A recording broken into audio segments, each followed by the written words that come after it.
recent years, the Independent National Electoral Commission, INEC, introduced several technological tools such as the Bimodal Voter Accreditation System, BVAS, and the INEC Results Viewing Portal to enhance transparency and reduce irregularities and build public confidence in Nigeria's electoral process. While tools like BVAS have shown considerable potential and performed well, in many instances, challenges emerged, particularly around the use of IReV, where delays, upload failure, and system glitches were recorded in the last presidential election. This case of system glitch and inconsistent application have contributed to the public skepticism, casting doubt on the reliability of some of these innovations and the strength of the broader electoral ecosystem. While technology remains central to electoral reports, public trust continues to waver, highlighting a disconnect that demands attention. Tonight, this episode of Electoral Reform Half Hour seeks to examine the widening gap between INEC's technological advances and the level of public trust in the electoral process. I am Exenwa Wagu. Welcome to Electoral Reform Half Hour on NTA News 24 Abuja. This program is brought to you by the Peering Advocacy and Advancement Center in Africa, PAACA, with support from MacArthur Foundation. Our guest tonight is Rotimi Lawrence Oyekanmi, Chief Press Secretary and Media Advisor to the Chairman of the Independent National Electoral Commission, INEC. He is an accomplished communications professional dedicated to promoting transparency and effective public engagement regarding electoral processes. Welcome to the program. Thank you so much for having me. In a very long while, I haven't seen you this relaxed. So what's the secret? Well, it's rainy season, so everywhere is cool. And now that you are approaching the CVR, that's right, the continuous voter registration, I'm sure that some of those nerve-wracking activities that you normally have will begin again. We are prepared. So straight on, can you walk us through the technological innovation INEC has introduced? I know that the current chairman came in 2015. That's right. And this is 2025, two presidential elections. Those technological innovations, I've read some of the documents that you have produced. Is it possible you walk us briefly through some of those technological innovations? Thank you very much. It was clear to INEC that the application of technology is the way to go. And many of the innovations we have put in place were born out of various experiences. We have been conducting general elections since 1999, and each general election is different from the other one, from the next one. And because of these experiences, we have no option than to bring in technology. And these technologies have helped us to deal with situations, both the ones we planned for and the ones we didn't plan for. And I think the outbreak of COVID-19 made it even more compelling for the Commission to go the way of technology, because that pandemic reduced human interaction to zero, and everybody went the way of Zoom. And the Commission was the first election management body in Africa to come up with a policy on conducting election in the context of COVID-19. So in no particular order, I will talk about some of these innovations. And let me also say that since the past 10 years, we have put in over 20 innovations. Of course, you mentioned the Bimodal Voter Accreditation System, which is used for authenticating voters on election day. It was, of course, an improvement on the smart card reader that was used for the 2015 general election. And it's also used to upload the polling unit results after election has been concluded to the INEC result viewing portal. Of course, the INEC result viewing portal, the controversial one, is also part of the innovations. And we brought that about for so many reasons, which I will come back to later. And then we have the continuous voter registration portal. Like I said, COVID-19 was a compelling situation for us. And because of our various experiences, we discovered that we needed to apply technology to make it easier for people to register. So in the last exercise, in 2021, we introduced the online portal. And what does it mean? It allows our prospective registrants to go online, fill the forms, upload their details, and then choose the nearest registration center where they will now go and validate all those things, because they need to go there and they need to capture their biometrics and facial details, you know. And of course, we have the Election Management and Support System, Support Center, EMSC. EMSC is so fundamental to the Commission because it helps us to monitor pre-election, election day, and post-election activities. And I hope I'll have some time to discuss some of the... You would not have that much time, right. so just... So the DMS is so important because, you know, when election is not about what takes place on election day, so many activities will have happened before election day. Take the general election, for instance. It takes about 4 years to prepare. Now, all the things that need to be done, capacity development, material purchase and deployment, recruitment of ad hoc staff, all these things are a wide range of things.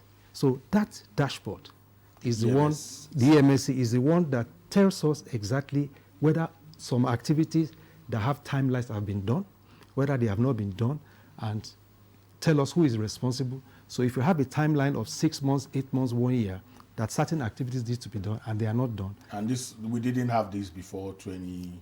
No, it was introduced in 2018. 2018. Really. 2018, really. And that really helped us, not just for the general election, but for all elections, because it became the go-to dashboard to know what is going on, especially, you know, when we are moving close to elections.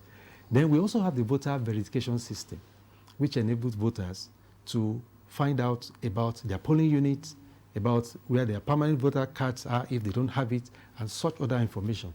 So, and so on and so forth. And we also have the INEC security portal, INEC security alert and notification system, which enables on election day, INEC's ad hoc staff to trigger an alarm if there's an attack anywhere. And that has really, really been helpful in some of the elections that we have conducted. When there is trouble and they trigger that, our security partners are able to move there and very quickly. Right. I heard you say that about 20 technological innovations. That's right. And I know there's a document that captures all of that right now. But which of these would you say has had the most transformative impact on the electoral process, and why? That's a tough question because, you know, all these innovations have their advantages, and it depends on what you are looking at.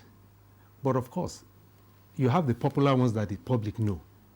But you also have the ones the public do not know, but are also fundamental. One of them is the EMSC. But for me, I think the bimodal voter accreditation system would rank as one of the best innovations that we have brought about so far. And why is it so? For 2015 general election, we used the smart card reader, which was a very good innovation. But it was later discovered that there were challenges with authentication of the fingerprints, especially in rural areas. For some reason, in subsequent elections, it was very difficult to authenticate voters, and it led to it led to a situation where many legitimate voters could not vote. And of course, that led to the incidence form thing, of course, and we know how the abuse became so prominent, and the Commission had to think out of the box. What do we do? How do we deal with this? And that led to the introduction of BVAS. And BVAS solved the problem. BVAS not only takes your fingerprints, it takes your facials. So it's a two-way thing. It's either you accredit with your fingerprint, and if that doesn't work, then your facial is the next thing. And of course, the facial never fails. It never fails. And for the most part, I think Nigerians love that. But there's another important thing that the BVAS does.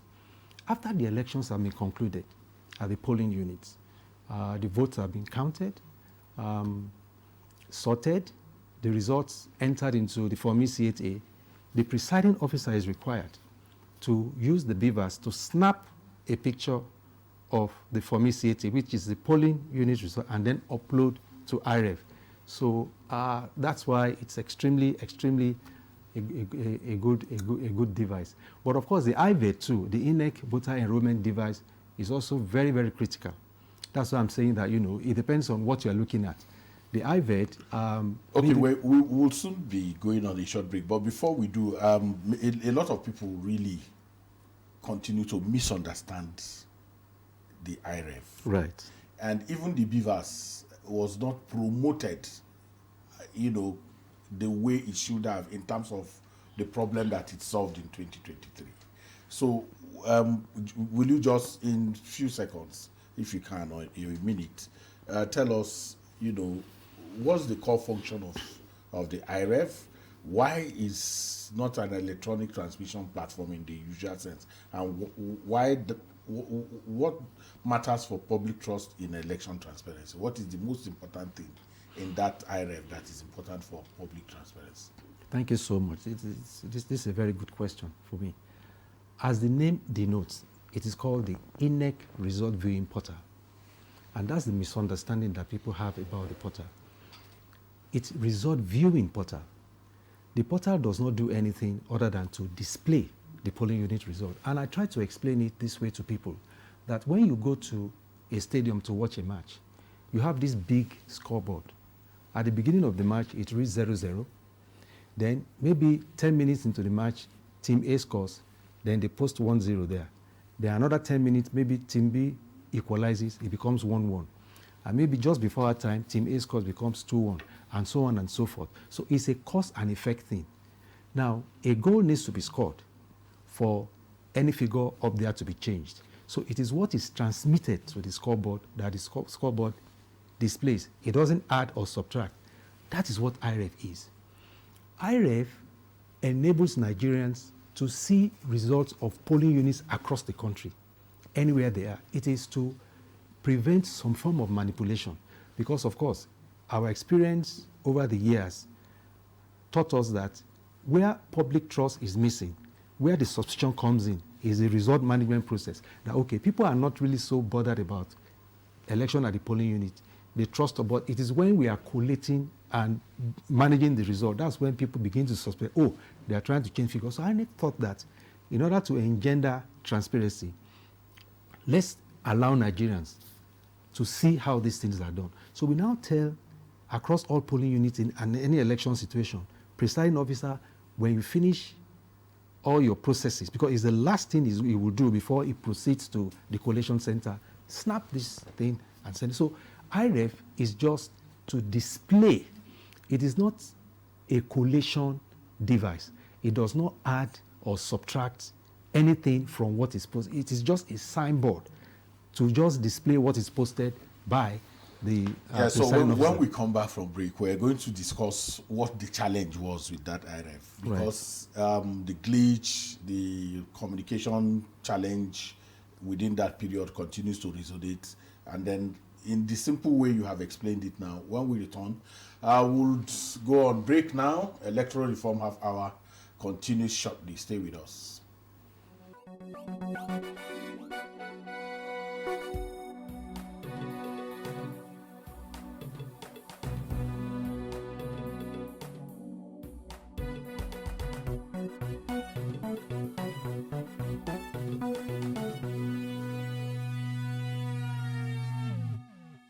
Glad to have you back.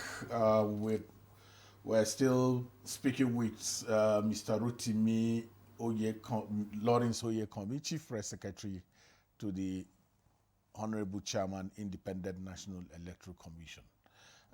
So I was saying that I wanted you to, part of what we, going around the country, doing the some of the trainings and activities that we've been doing post 2023 election, the question was that INEC told us that this results viewing portal will be real time, and people thought that it was a collation, innovation. So why has the misunderstanding of it persisted? Well, I think that with the benefit of hindsight, we tried as much as possible to communicate the functions of IReV to my understanding, because of course I lead the team that communicates on social media and all of that. But I think for some reason, some Nigerians did not understand the purpose of IReV. In fact, many people felt that even the BVAS was an electronic voting machine. And to that extent, and it was not also helped by the misinformation and disinformation that some people were deliberately putting out there, And when the glitch happened, which was extremely unfortunate, people were saying things like, INEC switched off the IReV. We didn't switch off the IReV. We had a meltdown, which was extremely devastating, because I was right there at the collation center when this happened. And I know the efforts that our ICT people put there. And I've also heard people say that we did not communicate. We were ready to communicate, but this is a very contentious election. And before that election, we've had narratives about cyber attacks. We've had so many false, fake news, false information that people have posted out there. And the first thing you have to do when you have what I can say is an accident is to first of all understand what happened. And the only group of people at that point in time that could tell us were the ICT people. Did it take them that number of hours to be able to tell? Yeah, it took them that because they needed to investigate all the dimensions. Of course, what they told us was we should give them between 30 minutes to 1 hour to deal with it. But the processes they had to check went beyond that. And there was no way we could communicate to Nigerians when we don't have anything to say. Because anything we say will be held against us. So that was it. But you see, another thing is that, we try to explain to people that, even from the name, and that's how I explain it to Nigerians, that it's called the INEC result viewing with emphasis. Underlined. But people didn't even pay attention to that. They just felt that, this thing is going to collate result and probably announce. They were expecting the IReV to announce the presidential election result. And people also forgot that the collation process is also a matter of law. These things are stipulated in the Constitution.